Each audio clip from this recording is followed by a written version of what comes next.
ദേ കണ്ണടിച്ച് തുറക്കും മുമ്പ് ദേ delivery dating അടുത്തു.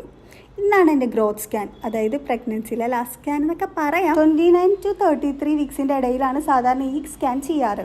GDM അഥവാ ഗെസ്റ്റേഷണൽ ഡയബറ്റീസ് ഉള്ളവർക്ക് ബേബി ഗ്രോത്ത് കൂടാൻ സാധ്യത ഉള്ളതുകൊണ്ട് 1-2 തവണ സാധാരണ ഗ്രോത്ത് സ്കാൻ ചെയ്യാറുണ്ട്. അങ്ങനെ യൂറിനൊക്കെ പാസ് ചെയ്തിട്ട് വരാൻ പറഞ്ഞിട്ട് ഇതേ ഞാനിവിടെ വെയിറ്റ് ചെയ്യാണ് എൻ്റെ സ്കാനിന് വേണ്ടി.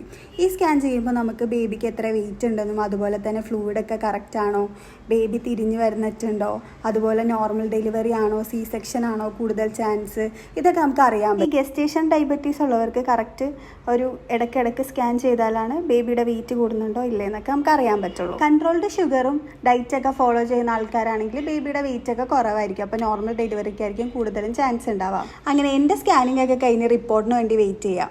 അങ്ങനെ ബേബിക്ക് ഓവർ വെയിറ്റ് ഒന്നും ഇല്ലാത്തതുകൊണ്ട് ഡയബറ്റീസ് കൺട്രോൾ ആയതുകൊണ്ടും പ്രശ്നങ്ങളൊന്നും ഇല്ലാത്തതുകൊണ്ട് നെക്സ്റ്റ് സ്കാൻ നവംബർ 20-നാണ് എനിക്ക് തന്നേക്കുന്നത്, അതായത് 36ാമത്തെ ആഴ്ചയിൽ. അങ്ങനെ 20-ാം തീയതി എൻ്റെ സ്കാൻ കഴിഞ്ഞാൽ അറിയാം എൻ്റെ ഡെലിവറി എപ്പോഴാണെന്ന് ഡോക്ടറായിട്ട് പ്ലാൻ ചെയ്യാൻ. പിന്നെ എനിക്ക് സ്ഥിരമായിട്ട് വരുന്ന ഒരു കമൻറ്റാണ് സ്കാനിങ് പെയിൻഫുൾ ആണോ എന്ന്. പ്രഗ്നൻസിയിലുള്ള ഒരു സ്കാനിങ് പെയിൻഫുൾ അല്ല. അപ്പോൾ ഇനി നെക്സ്റ്റ് വീഡിയോയിലേക്കായിരിക്കും. മാസലാമ.